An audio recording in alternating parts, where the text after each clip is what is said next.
காத்திருத்தல் என்ற தலைப்பில் சேலத்தில் நடைபெற்ற ஆசான்மா செந்தமிழன் அவர்களின் கற்போர் குழாம் உரை. நாள் 16/2/2025 ஞாயிற்றுக்கிழமை. கற்போர் குழாம் என்ற ஒரு செயல் திட்ட வடிவம் இன்று சேலத்தில் தொடங்கப்படுகிறது. இசை நூல் கற்போர் குழாமுடைய முதல் நூல். அதனை செம்மை இசையின் ஆசிரியர் சீர்செல்வி உங்களுக்கு அறிமுகப்படுத்தினார்.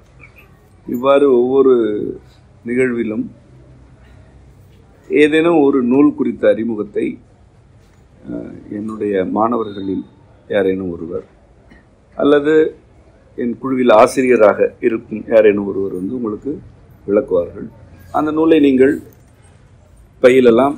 அதில் உள்ள கருத்துக்களை புரிந்து கொள்வதற்கு இந்த செயல் திட்டம் வழிகாட்டியாக இருக்கும். நூல்களை பயில வேண்டும் என்பது இந்த செயல் திட்டத்தின் நோக்கங்களில் ஒன்று. நூல் படித்தல் என்பது எளிதுதான். ஆனால் நம்முடைய நூல்கள்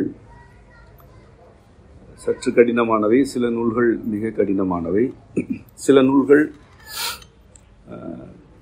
புரிவதற்கு வாய்ப்பே இல்லை என்ற தோற்றத்தை கொண்டிருப்பவை. ஒரு சிலர் என்னிடம் மாணாக்கராக இருந்து ஆழமான செறிவான நூல்களை கூட பயில்கிறார்கள். அவர்கள் தாம் புரிந்து கொண்ட வரை மற்றவருக்கு எடுத்துக் கூற வேண்டும் என்பதுதான் என்னுடைய விருப்பம். அவ்வாறு விருப்பம் இருந்தாலும் புரிந்து கொள்வதில் சிக்கல் இருக்கிறது என்றால் இந்த செயல் திட்டம் அதனை தீர்க்கும். நீங்கள் விருப்பத்துடன் தொடர்ந்து கற்போர் குழாமில் பங்கேற்க வேண்டும். இன்றைய உரையை பொறுத்தவரை காத்திருப்பு எனும் கருத்தினை விளக்க விரும்புகிறேன்.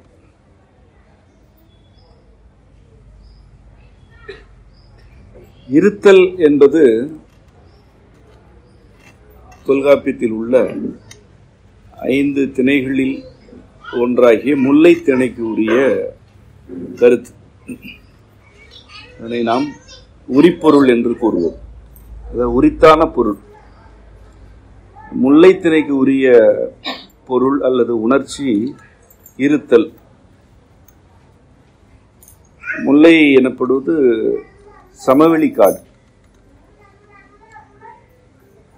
ஆனிரைகள் மேய்த்தல் அதன் முதன்மை தொழில். இவையெல்லாம் உங்களுக்கு தெரிந்திருக்கும்.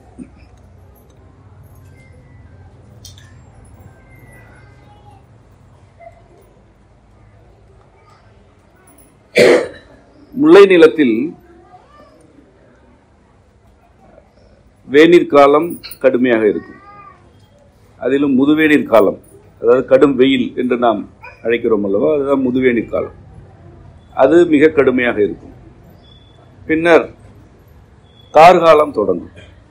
இந்த கார்காலம் கடுமையாக இருக்கும். அதன் பின்னர் கூதிர் காலம், முன்பனி பின்பனி என்று எல்லா பொழுதுகளுமே சமவெளி காடுகளில் கடுமையானதாகத்தான் இருக்கும். ஆகவே அங்கு வாழ்ந்த மக்கள் ஒரு பொழுது இருக்கும் பொழுது இன்னொரு பொழுதுக்காக காத்திருப்பார்கள். கார்காலம் என்றால் முல்லை நிலத்திற்கு பாலூட்டுவதே மழைதான். ஆறுகள் பாய்ந்தால் அதனை நாம் மருதம் என்று அழைக்கிறோம். முல்லை நிலத்திற்கு அடிப்படையே மழைதான். மழை இல்லை என்றால் காடு இல்லை, புல் முளைக்காது, ஆனிரை வளர்ப்பதற்கு வாய்ப்பு இல்லாமல் போகும். முல்லை நிலம்தான் எளிதில் பாலையாகிவிடும். பாலை என்று வறண்ட நிலப்பகுதியாகும் தன்மையுடையது முல்லை நிலம்.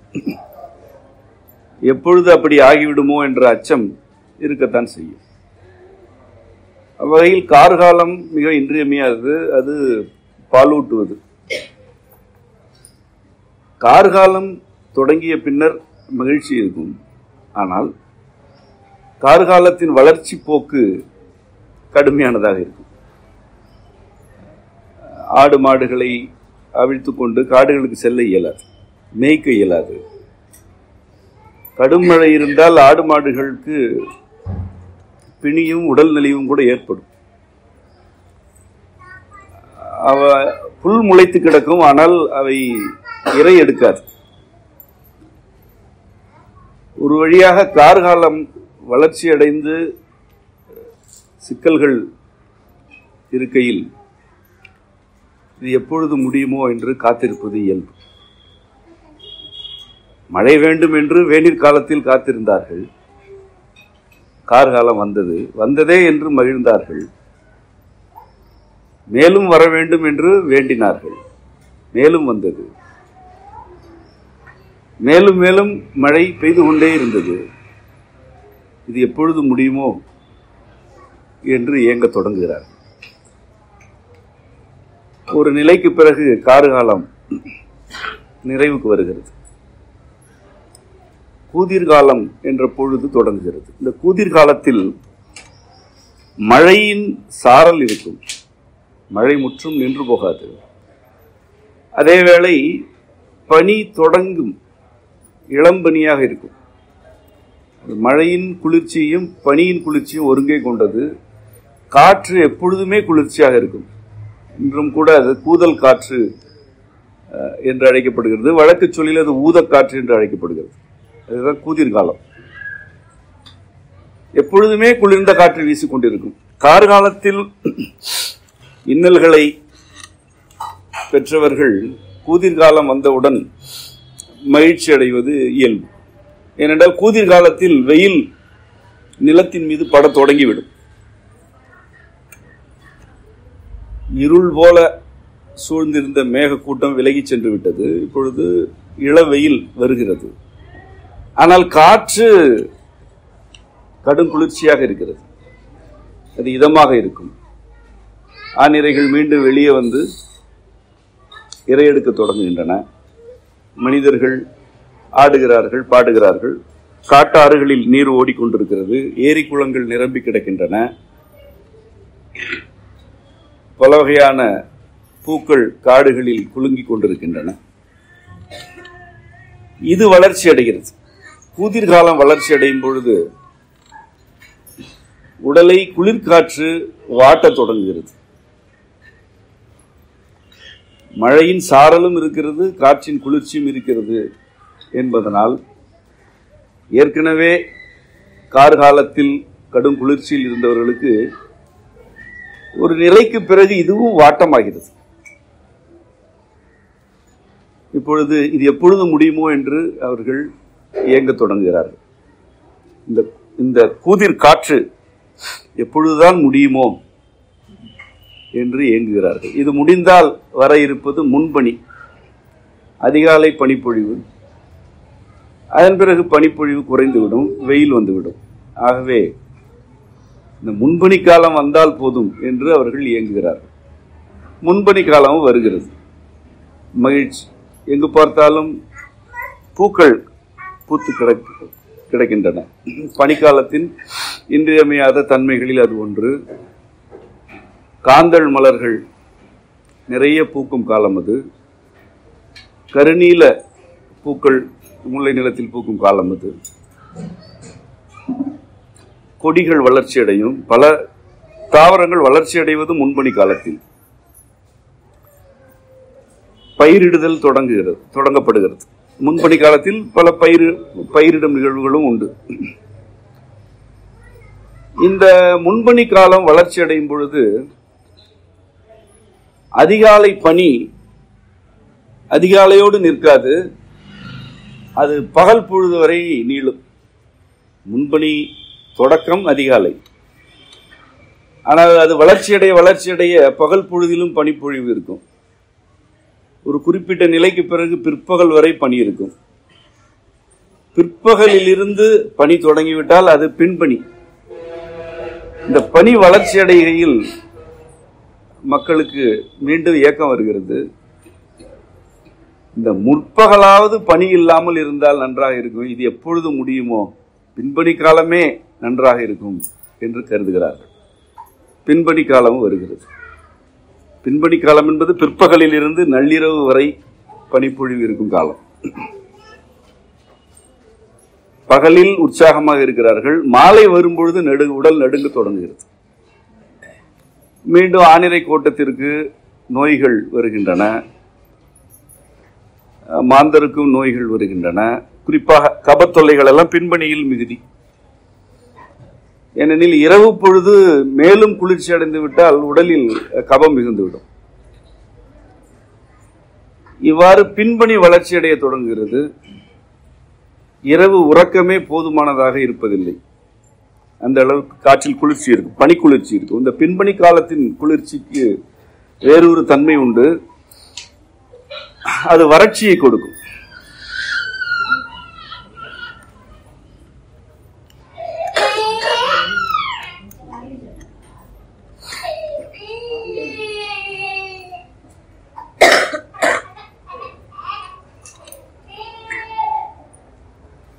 கூதிர் காலத்து பனி மழை நீரின் குளிர்ச்சியும் கொண்டிருக்கும். ஆகவே அது உடலுக்கு கூடுதலான உடலுக்கு தீங்கு விளைவிக்காது. முன்பனி கால பனி தரையில் இருந்து நிலத்தில் உள்ள குளிர்ச்சியை மேலே எடுத்து செல்வது, அது உடலில் வறட்சியை ஏற்படுத்த தொடங்கும். பின்பனி கால பனி மேலிருந்து பொழிவது, அது வறட்சியை மிக மிக கூடுதலாக ஏற்படுத்தும். பல தாவரங்கள் கருகியே போகும். சிறந்த சான்று வேம்பு. வேம்பெல்லாம் கருகி போகும், இந்த பனியில் தாங்காது. அவர் பல தாவரங்கள் கருகி போகும். அந்த அளவிற்கு பின்பணி காலத்தின் பனி வாட்டி எடுக்கும். ஏற்கனவே நீர்நிலைகள் எல்லாம் நிரம்பி கிடக்கின்றன அல்லவா? கார்காலமே மழை வாரி வழங்கிவிட்டது. எல்லா நீர்நிலைகளிலுமே நீர் இருக்கிறது. கிணறுகளில் ஊற்று பொங்கி கொண்டிருக்கிறது. பயிரிடும் பணிகள் ஏறத்தாழ நிறைவடைந்து விட்டன. இனிமேல் அறுவடைதான். ஆகவே மனிதர்களுக்கு இயல்பாக என்ன உணர்ச்சி தோன்றும்? தேவைகள் நிறைவேறிவிட்டன, இனிமேல் வெயில் வந்தால்தான் என்ன? மழை வந்தது, ஏரி குளங்கள் நிரம்பிவிட்டன, கிணறு ஊற்றெடுக்கிறது. பனி வந்தது, பூக்கள் எல்லாம் பூத்து குலுங்குகின்றன, காய்க்க தொடங்கிவிட்டன, பிஞ்சுகள் வளர தொடங்கிவிட்டன. பயிர் தொழிலும் அறுவடையை நோக்கி வந்துவிட்டது. காடு புல் மண்டி கிடக்கிறது. இனி பனி எதற்கு? வெயில் வந்தால்தான் என்ன என்று இயங்குகிறார்கள். அப்பொழுது இளவேனில் காலம் தொடங்குகிறது. அது இளம் வெயில். அந்த இளவேனில் காலத்தில் கொண்டாட்டமாக இருக்கிறார்கள். அதேவேளை இளம் வெயில் வந்துவிட்டதனால் நீர்நிலைகளில் பற்றாக்குறை ஏற்பட தொடங்குகிறது. ஏரி குளங்கள் பாதிக்கும் மேற்பட்ட நீரை இழக்கின்றன. நீர் குறைய தொடங்குகிறது. இப்பொழுது அடுத்து முதுவேனில் வருமே என்று காத்திருக்க அஞ்ச தொடங்குகிறார்கள். அந்த அச்சத்திலிருந்து அவர்கள் கார்காலம் எப்பொழுது வருமோ என்று காத்திருக்க தொடங்குகிறார்கள். அடுத்த பொழுது வேண்டாம் என்று கருதுகிறார்கள்.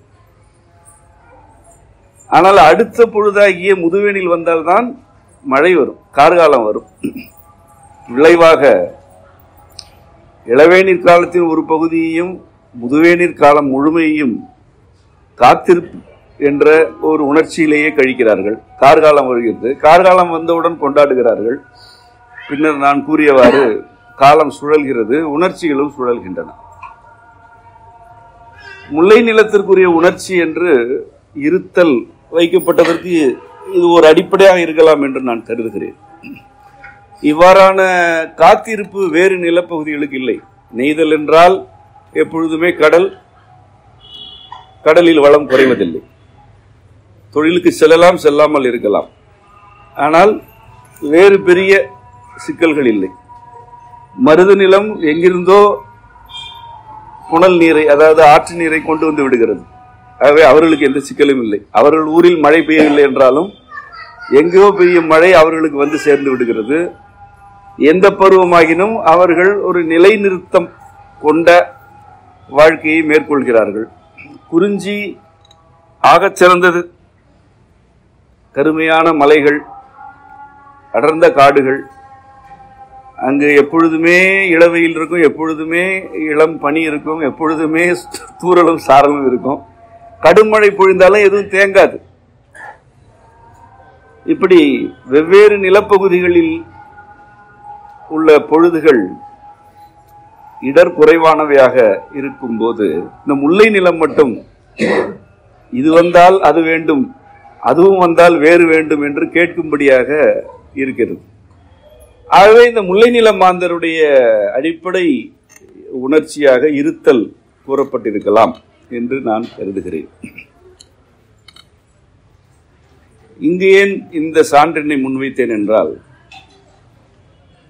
நீங்கள் எதற்காகவோ காத்திருக்கையில் ஏற்கனவே கேட்டு பெற்ற ஒன்றிலிருந்து விலகுகிறீர்கள் என்பதனை புரிந்து கொள்ள வேண்டும் என்பதற்காக.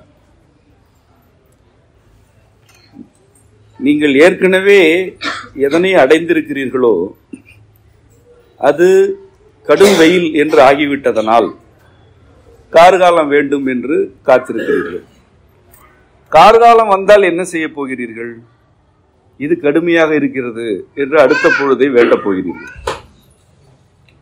இனி எதையுமே வேண்ட மாட்டேன், இனி எதற்காகவும் காத்திருக்க மாட்டேன் என்ற நிலைக்கு ஒருவேளை உண்மையிலேயே நீங்கள் வந்துவிட்டால் இந்த உரை உங்களுக்கு தேவையே இல்லை. எதற்குமே காத்திருக்காமல் இருக்க இயலுமா? அப்படித்தான் இருக்க இயலும், அதுதான் இயல்பு. ஆனால் மனிதர்கள் எதற்காகவோ காத்திருப்பதை வழக்கமாகிவிட்டார்கள். காத்திருக்க கூடாது என்பது கருத்தல்ல, எப்படி காத்திருக்க வேண்டும் என்பதுதான் கருத்து. காத்திருப்பு என்பது இரண்டு சொற்களை கொண்டது. ஒன்று காத்தல், இன்னொன்று இருத்தல். முல்லை நிலத்திற்குரிய உரிபொருள் காத்திருப்பல்ல, இருத்தல். இருத்தல் இருத்தல் என்றால் என்ன? எதுவாகினும் எது நேர்ந்தாலும் தன் நிலையை விட்டு தராத தன்மை. நான் இருக்கிறேன், என் இருத்தல் கேள்விக்குள்ளாகாது என்பதனை நீயே ஒப்புக்கொண்டால் நீ இருக்கிறாய். நான் இருக்கிறேன், நான் இருப்பேன், எதுவாகினும் நான் இருக்கிறேன் என்பதுதான் இருத்தல். இதில் காப்பு என்ற சொல் முன்னோட்டாக வந்துதான் அது காத்திருத்தல் என்றாகிறது. அது என்ன? காத்து இருத்தல் என்றால் எதையோ காத்துக்கொண்டு இருத்தல். எதனை காத்துக்கொண்டு இருக்க வேண்டும்? பலவற்றை காத்துக்கொண்டு இருக்க வேண்டும். இந்த உரையில் நான் குறிப்பிட விரும்புவது விருப்பத்தை காத்து வைத்திருத்தல், விருப்பத்தை காத்துக்கொண்டு இருத்தல். எது விருப்பமோ அதனை அப்படியே காத்துக்கொண்டு இருக்க வேண்டும். அதான் காத்திருப்பு. நீங்கள் காலம் என்ற கருத்தை எளிதில் கடந்து போகிறீர்கள். நான் கூட நாட்காட்டிகள் கிழிக்கப்படுவதை பார்க்கும் பொழுது இந்த மனித நடைமுறைகளின் வேடிக்கை என்றுதான் அதனை பார்க்கிறேன். செம்மைவனத்தில் ஒரு நாட்காட்டி தொங்குகிறது. சிறுவர்கள் ஒரு தாளை கிழித்து அடுப்பில் போடுகிறார்கள், அது குப்பையில் போடுகிறார். ஒரு நாள் முடிந்துவிட்டது, பிரிதொரு நாள் தொடங்கிவிட்டது என்பதனை மிகவும் எளிமைப்படுத்தப்பட்டிருக்கிறது. அப்படி நாட்காட்டி வைத்துக் கொண்டிருப்பது குற்றம் அல்ல. எந்த செயல் எவ்வாறு இருக்கிறது என்பதில் எந்த சரி தவறும் இல்லை. அந்த செயலுக்கு பின்னால் என்ன கருத்து இருக்கிறது என்பதுதான் நான் நோக்குவது அல்லது நான் புரிந்து கொள்ள விரும்புவது. இன்றைக்கு காலம் எவ்வாறு புரிந்து கொள்ளப்படுகிறது? அது ஒரு நாட்காட்டியின் தாள் என்ற அளவில் இருக்கிறது. ஒரு கடிகாரத்தின் முள்ளாக அல்லது சில எண்களாக இருக்கிறது. காலம் ஒரு குறிப்பிட்ட அளவுக்குள் அடக்கப்பட்டு விட்டது இல்லையா? உங்கள் எல்லோருக்குமே ஒரு நாளுக்குரிய அட்டவணை எண்ணத்தில் இருக்கிறது. செய்வதற்கு எதுவுமே இல்லை என்றால் இவ்வளவு நேரம் இருக்கிறதே, என்ன செய்ய போகிறோம் என்ற ஒரு உணர்ச்சியாவது இருக்கிறது. எப்படி பார்த்தாலும் உங்களுடைய ஒரு நாள் எனப்படுவது உங்களுடைய புரிதலுக்கு உட்பட்ட அல்லது உங்களுடைய ஆளுகைக்கு உட்பட்ட ஓர் அளவு. எல்லாமே அளவுதான். இங்கிருந்து அங்கு செல்வதற்கு இவ்வளவு நிமிடங்கள், இந்த பணியை செய்வதற்கு இத்தனை